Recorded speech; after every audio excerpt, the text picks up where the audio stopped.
Hello everyone and welcome back to Horror Stories. I know many of you use these episodes to fall asleep, so before you drift off, I'd love it if you could leave a comment letting me know where you're listening from around the world. Also, don't forget to like and subscribe if you're enjoying the episodes.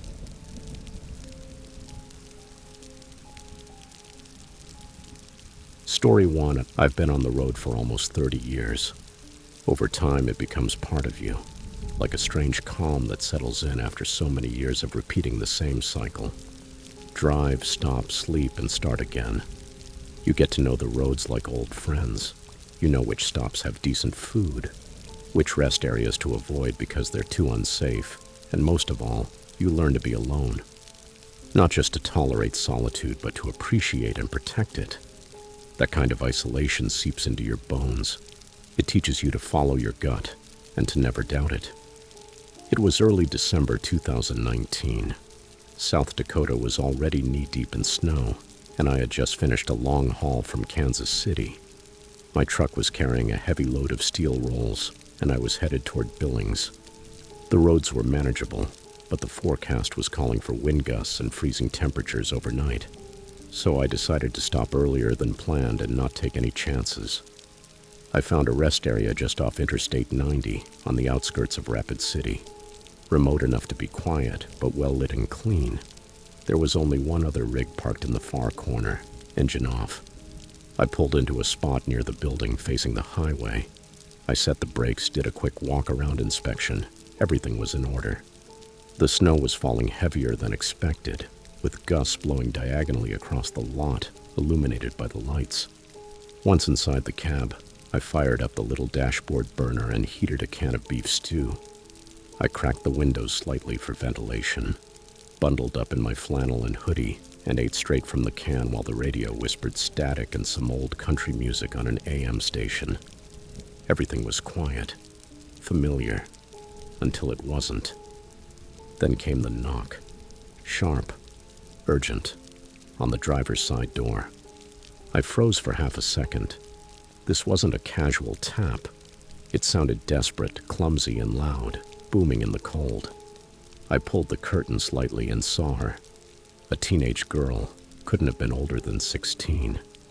Her hair was soaked, stuck to her face. She was pounding both hands on the door, yelling something I couldn't make out. I cracked the window just slightly. "Please," she gasped. "Let me in. He's coming. He's right behind me." I looked past her into the darkness. Just snow and shadows on the road. No movement, no lights. The snowfall was thick, blurring the tree line and covering everything. I have a daughter around her age, and seeing a young girl that terrified triggers something primal in you. But instinct and experience clash. You don't open your door for anyone unless you're absolutely sure what you're dealing with. I asked her what was going on. She didn't answer. She just kept pounding on the door and pleading. Something didn't add up. Her voice was full of fear, but her eyes weren't searching. They weren't darting around like someone on the run. They were locked on me, like she was waiting for something. I reached over and hit the dash cam's quick record button, then flipped on the side mirrors and rear spotlight. Nothing in the mirrors. No one behind. No footprints approaching. The storm was chaos, so loud I could barely hear my own breathing, let alone footsteps in the snow. "Back away," I shouted. "Let me see." She blinked once and stopped crying. That stillness is what chilled me. And without another word, she turned and walked away. Didn't run. Walked. Her figure slowly vanished into the blizzard, swallowed by wind and snow. I kept staring, waiting for someone else to emerge from the shadows, but no one came. I barely slept that night. Left the engine running and the cab locked up tight. At one point, I climbed into the back and grabbed the iron bar, just to feel a bit safer. I kept the radio on low and checked the Mars every few minutes. At sunrise, I reviewed the footage. My hands were shaking as I clicked play. She hadn't run to the truck. The camera showed her calmly walking up to the vehicle, like she was taking a stroll.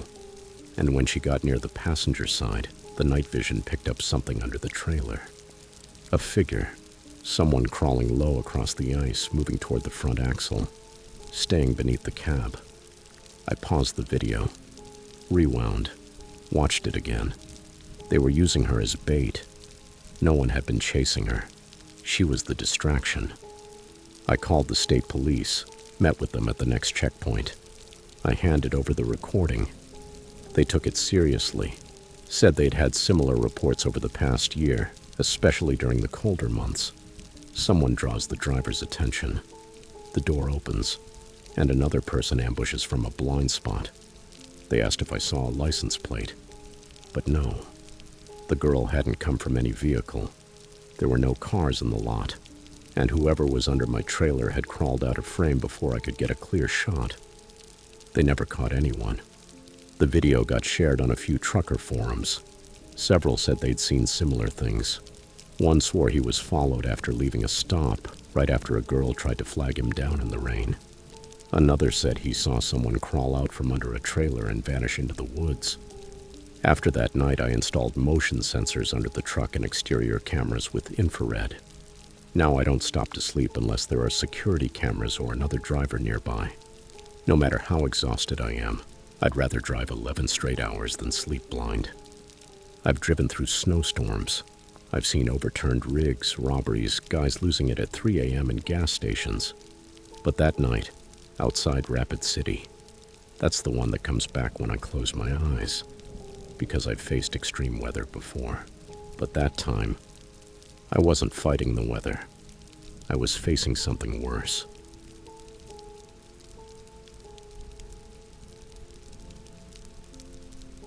Story 2. Almost 8 years hauling flatbed loads, always alone. There's a lot of pride in that.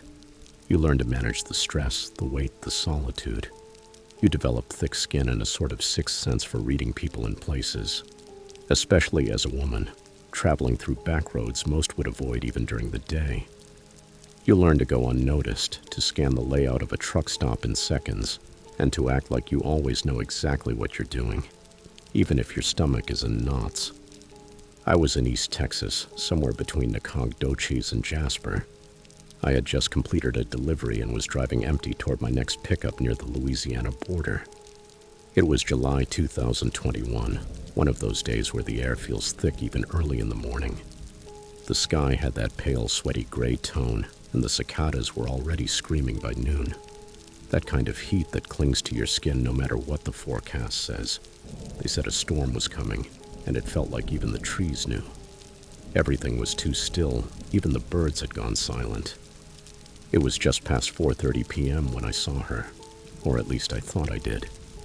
There's a stretch of road out there, a narrow 2-lane highway. No real shoulder, no traffic, no houses in sight for miles. I must have been about 15 miles from the main highway when I noticed a figure collapsed in the ditch on the right side of the road.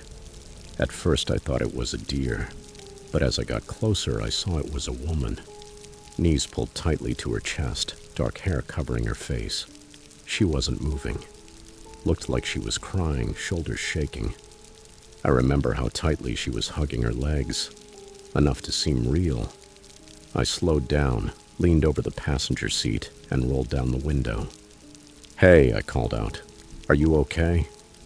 Total silence. I drove a little farther and stopped about 20 feet ahead of her, turned on my hazard lights, grabbed my phone, left the engine running, and got out of the truck. I kept telling myself maybe it was someone who had been in an accident, someone who needed help but couldn't speak. Still, my hand was wrapped tightly around the handle of my pocket knife as I stepped onto the asphalt. The moment I set foot on the grass, a chill ran down my spine. Something felt off. I walked carefully. The grass was slick from an earlier drizzle, tangled with weeds and vines. When I was about 10 feet away from her, I noticed her hair. It wasn't moving, not even a flicker in the breeze, and her skin, way too pale, unnaturally so. The posture was too stiff, too forced. And then I saw it. The scalp. The seam where the wig was attached. It wasn't a woman. It was a mannequin. I didn't have time to process it. Crack. A branch snapped behind me. I turned just in time to see a man charging from the edge of the woods, running straight at me. He was wearing dark clothes, his face smeared with mud, partially covered by the hood of a sweatshirt. In one hand he held something metal and shiny, a pipe or maybe a crowbar. I ran. There was no time to scream or think, just pure adrenaline. I reached the truck, grabbed the driver's side handrail, and slammed the door shut just as he reached it.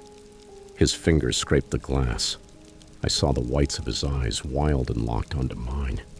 He slammed the door once, hard, then turned and disappeared back into the trees. It was like he knew he'd lost his chance and didn't want to waste another second. I threw the truck into gear and floored it, the wheels skidding on the gravel as the rig swerved slightly, rejoining the road. I checked the mirrors over and over, expecting a vehicle to come bursting out of the trees behind me, but I saw no one. I didn't stop until I reached a gas station about 30 minutes later, one of those old ones with flickering lights and a single pump. My hands were shaking so badly I could barely dial 911. I stayed inside the cab, engine running, until the officers arrived. 2 county deputies showed up about 40 minutes later. They took my statement. I showed them the dash cam footage, which thankfully had captured part of the incident. The moment I stopped, the moment I ran back. The man's face was too covered to identify, but the mannequin was clearly visible in the video. They returned to the area to investigate and called me the next day. They confirmed it was indeed a mannequin. It was dressed in ripped jeans, a hoodie, and a wig glued to the head. No fingerprints, no ID, but detailed enough to fool someone from a distance. Near the edge of the woods, they found tire tracks, 2 different sets, discarded beer cans, and an empty canister of pepper spray. Everything pointed to this being a setup someone had used before and likely would use again. They told me I wasn't the first. 2 months earlier, another driver had reported the same setup in the same location, but he didn't stop. He just slowed down and kept driving when he saw the figure didn't move. He also reported it to the police, but when they arrived, the ditch was empty. They never caught anyone. No one knows if it's a single attacker or a group. Could be a local, or someone who stalks that highway when they think they can seize the chance. Whoever it is, they know what they're doing. After that, I started keeping a metal bar under the seat and added a new locking system to both doors. I installed motion sensor lights on the sides of the cab and set up a personal GPS tracker with an alert button. My sister insisted I get it. Now every time I park, I face outward. And when I walk around the trailer, I always carry a flashlight, even in broad daylight. I still use back roads. I still travel alone. But I trust my instincts now more than ever. Because if something feels wrong, it's because it is. And if I had taken 2 more steps, I don't think I'd be here to warn you.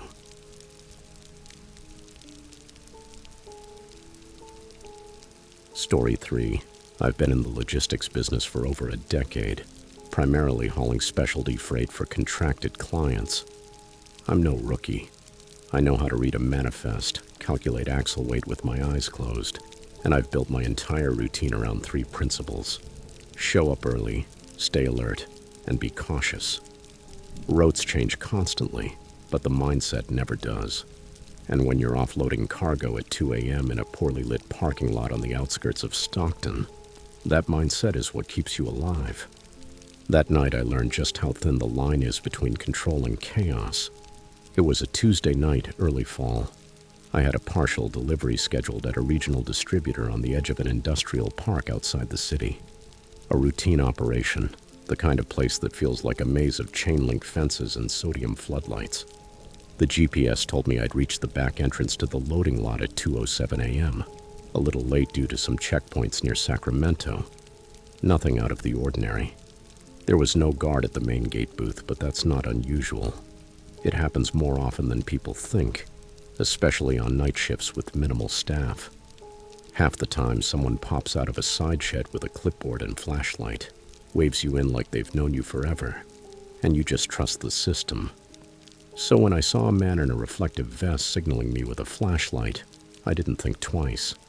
He had the whole look, high-vis vest, clipboard in hand. even an earpiece with a visible cord running under the collar of his shirt. He told me the main parking lane was full and they were redirecting trucks to the back, to a row behind the loading bays. He instructed me to take space number 17. He spoke with confidence, casually, even joked that he hoped I'd brought donuts. That phrase stuck with me for some reason. I gave him a quick nod and followed his directions, took a wide turn, cut through an alley between two warehouses, and parked in the assigned row. There were already several trucks there. I didn't recognize the rigs, but that wasn't unusual. This area is a major logistics corridor, with trucks coming in from all over. My eyes scanned for anything off: license plates, decals, flashers, tire marks. Nothing raised red flags. I set the brake, shut off the engine, and got out with my clipboard and delivery paperwork in hand. That's when I noticed the guy had followed me on foot. He approached quickly and pointed toward an office door at the far end of the warehouse. "Drop the paperwork inside," he said with a relaxed gesture. "Door should be unlocked. Just leave it in the tray." I headed toward the office, but something felt wrong. The place was too quiet. No hum of engines. No forklifts in motion. Even the distant highway noise seemed to have vanished, swallowed by the buildings. Then I heard a metallic sound behind me near the trailer. I turned around and saw another man, hooded and sleeves rolled up, unlatching the back of my trailer. What the hell? He didn't flinch. He was already climbing inside the trailer. I ran back toward the truck, boots pounding on concrete. But before I got halfway there, a third person stepped out from between the rows of containers, arms raised like he was just taking a stroll. That's when it all clicked. It was an organized crew. One guides you in, the others execute, moving fast, handling my cargo like it was theirs, with the precision of people who've done this many times before. I didn't try to be a hero. I turned back, sprinted to the cab, yanked the door open, jumped in, and slammed it shut. Locked it, started the engine. I laid on the horn, long, continuous, deafening. The yard erupted into chaos. The guy in the trailer jumped and took off running. The one near the containers vanished behind a stack of pallets. The fake guard threw up his hands and jogged off, like he'd just been startled. It was all rehearsed, efficient, and they scattered fast. As I pulled out of the row, I called dispatch to report what happened. Then I called 911. 2 sheriff's cruisers arrived about 20 minutes later. By then, the place was dead quiet, like nothing had ever happened. I gave my statement. The officers weren't surprised. One of them said, "You'd be shocked how common this is. These guys slip into industrial parks, throw on reflective vests and cheap radios to look like staff, and go trailer to trailer looting freight. Most drivers don't even realize it until they're halfway through their next route." They inspected the trailer. 4 pallets were missing. 2 of them were part of a contracted medical shipment. Not narcotics, but still high value. I had to call the client and file a full incident report. Either way, the weight discrepancy would have triggered flags at the final destination. I was lucky it happened at the beginning of the route. The footage was shared with the facility managers and regional security, but everyone knew how it would end. No names, no plates, no clear faces. These crews know the blind spots like they mapped them. They never caught anyone. Since that night, I triple-check every delivery location. I don't pull into any lot without confirming with dispatch. A text message isn't enough. I call. I wait until someone gives me a name. I make sure the office is actually staffed. I no longer follow anyone just because they have a vest and a flashlight. That night completely rewired my old habits. Now I circle a facility twice before pulling in. I look for security cameras, alternate exit roads, signs of movement. I installed a cabin alarm and a kill switch under the dash that only I know how to use. I've hauled explosives, emergency humanitarian aid, medical equipment worth more than my own house. But that night was the closest I've ever come to being fully exposed. And the scariest part was how easy they made it look, how normal it all felt, until it didn't. Story 4. I've been hauling containers out of the port of Savannah for almost 20 years. If there's one thing I've learned in this business, it's that numbers don't lie. Every load has a manifest. Every shipment is tracked. Timestamps, weights, specs, security codes. The system is tight. It has to be. You get used to double-checking everything. Documents, locations, signatures, even the tone of voice on the other end of a dispatch call. That's why I remember that Friday in late November 2022 so clearly. Because everything, absolutely everything, felt just slightly off. And in this line of work, something just slightly off can mean getting robbed, or worse. I was mid-route with a standard container. Nothing special. Commercial electronics, shrink-wrapped. The manifest checked out. Tamper seals intact. I had run that exact route before. Same leg. Nothing new. I was about 45 minutes outside Savannah when I got a text, supposedly from dispatch. It was short. Urgent. New drop-off address. Time-sensitive cargo. Confirm immediately. Last-minute changes happen. Not often, but it's not unheard of. Usually they're followed up by a phone call, a new manifest, updated signature forms. This had none of that. Just a location pinned on a map. No company name, no contact. Still, I pulled into a truck stop to verify. Logged into our scheduling platform. Nothing. The shipment number still showed the original drop. The manifest hadn't changed. No redirect recorded. I texted back, need verbal confirmation. No response. A few minutes later, another message came through. Driver delay noted. Proceed ASAP to avoid penalty. That last line made me pause. Avoid penalty. Sounds formal, but also like something someone would say to push you without raising alarm. I'd heard of scams like that before. Fake info used to reroute drivers, only for them to find out later it was never authorized. Still, against my better judgment, I decided to go take a look before making a call. Better to check than to be caught off guard. The address led me to an industrial lot on the west side of Pooler, right along an access road. The pavement was cracked, barely lit.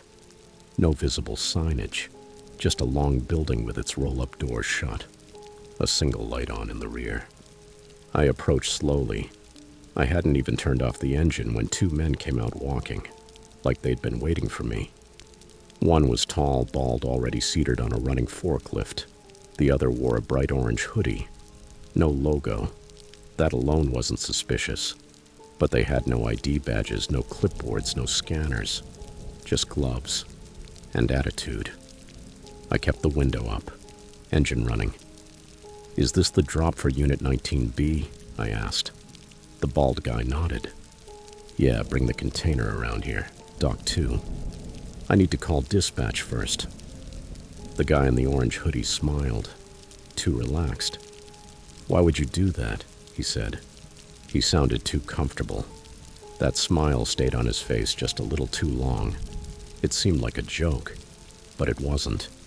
There was no valid reason to question me calling my own dispatch, unless he had something to hide. I rolled up the window, locked the cab, called dispatch directly. They picked up on the second ring. "Hi, I'm calling to confirm. Did we change the drop-off for Unit 19B to a warehouse on 36? "What?" the dispatcher replied. "No, but you're still scheduled for Norcross. Who told you that?" I got a message saying it was urgent, time-sensitive delivery. There was silence. Then she said firmly, "We didn't change anything. Get out of there now." I didn't wait. Threw it into reverse. The guy on the forklift was already headed toward me like he expected me to back in. The other one started waving his arms. I reversed hard, swung left, hit a stack of pallets, but didn't stop.